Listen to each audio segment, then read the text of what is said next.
This is Rocks Right. This is Lilu. Two world champion b-boys on a mission to unearth the best b-boy crews on the planet. This is the Crew Code. Established 1982 in Chicago, USA.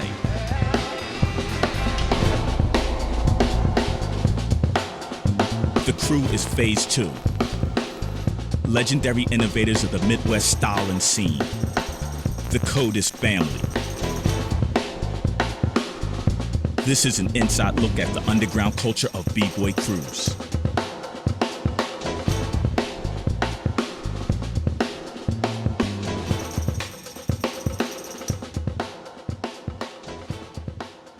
Phase 2 established in 1982, founded by Sir T and FaZe. We were fortunate enough to have two Puerto Rican brothers from the Bronx move right in front of our house.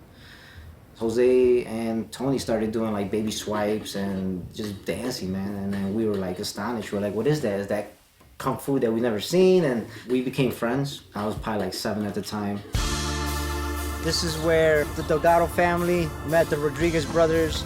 Barbecuing, playing some music, and I saw Jose Rodriguez like doing a swipe.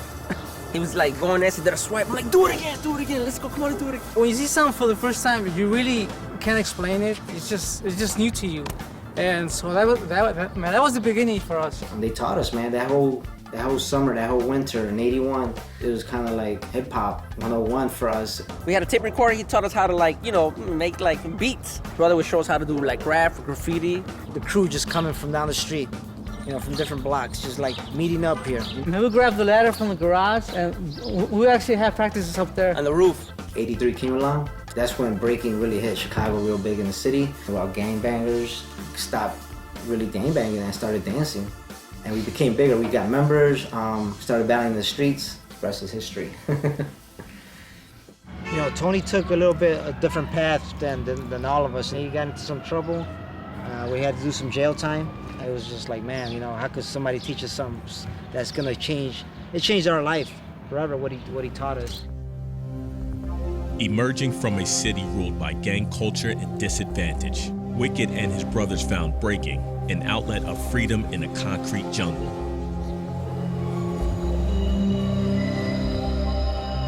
The city has shifted, man. If a neighborhood was once bad, it probably is good at this point. But there is some areas that are still super rough, whether it's politics or money involved. They don't want to help those areas. I'm not sure, but it sure seems that way.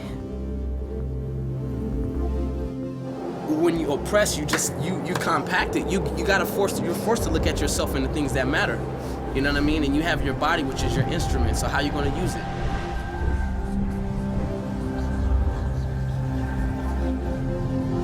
The art and a community actually being a community is what's really going to improve the conditions. People have basic needs. You know what I'm saying? Everybody wants to be appreciated. If you deprive people of resources and you don't really acknowledge them, they're going to do whatever they feel is necessary to gain attention. More mentoring programs, that's how the real connections are built, and that's where the real change lies.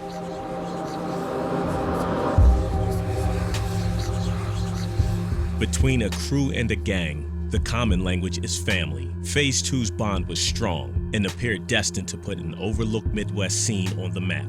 Impacting the international circuit at major competitions, the 90s saw them shine in what were to become all too short-lived moments of glory.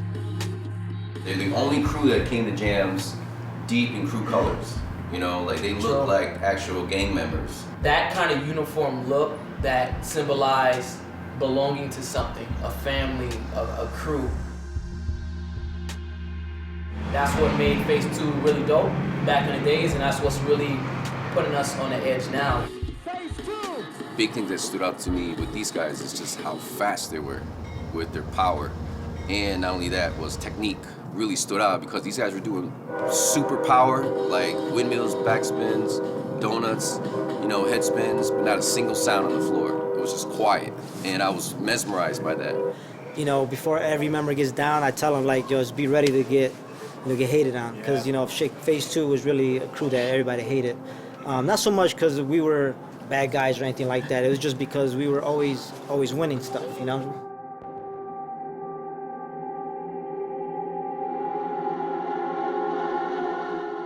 I was at my peak at that time, and we continued on, man. We wanted to keep going to see how far we can go with this dance. And I got sick, man. The disease is called Hodgkin's lymphoma, where your white blood count really attacks your good cells, man. And I had to stay away from the dance, man. To me, that was one of the most crucial parts of being sick, is being away from the dance and not being around people and the culture, and the scene. I was hoping that the crew phase 2 would continue on, but at that point I was becoming a kind of like one of the crew leaders, one of the main heads, and when I got sick, it wasn't the same for them. We all pretty much kind of disassembled phase 2, and that's where we talk about family. We became even closer family when that happened, He was like the star player, like he was the Jordan. The super soldier that was really holding it down for everyone else. It wasn't a matter of people quit because they didn't want to. It was just he was struggling with illness, and he's fighting for his life. So you had a crew that was like really close together like that, and then just it hits home. It really hits home. It's just like, man, it's not the same without the airman. As much as you want to try to keep continuing to break, for some people it's hard to concentrate on that.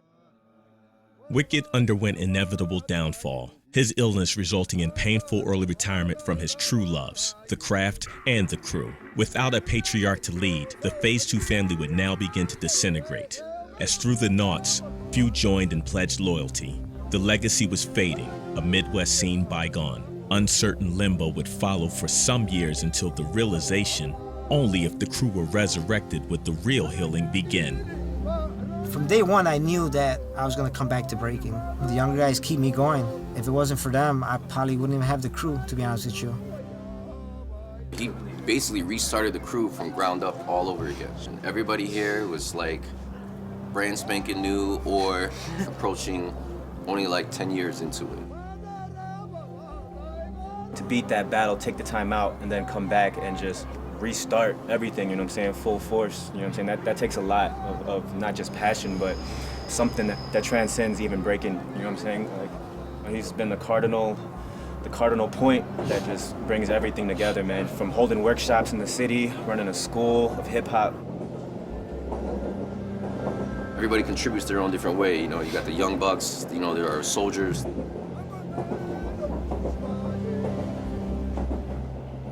Wicked, he's a mentor, he's a teacher.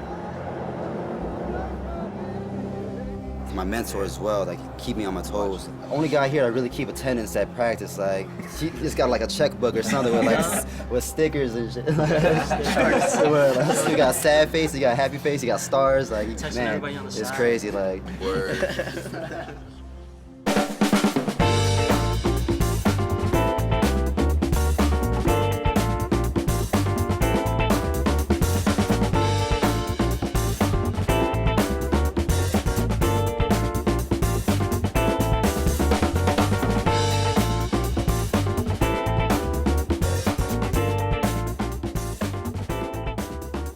Another Monday, another crew practice. As always, same thing. Come correct. Come with a lot of intensity. Come and learn. Be open-minded. We've been here for 33 years. Since the '81 era, right? Where are we heading to? Where will we be in 25 years from now? Will you guys still be around? Of course, right? This dance ain't going nowhere. It's not gonna go nowhere. And look at us now here, together, repping. So goosebumps. When I see you guys dance, I might coach you guys, I might be hard on you guys, but in the end, it's just for your progress, And I don't care about joining competitions, I care about dancing with you guys. Who knows what could happen, right? We don't know what tomorrow holds. But you guys are here now to take the crew legacy to the next level, Here, I pass you the torch, And I'll leave it at that, man. Thanks, Wayne.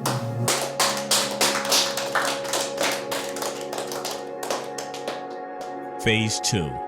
They stay taking care of family, and the family lives on.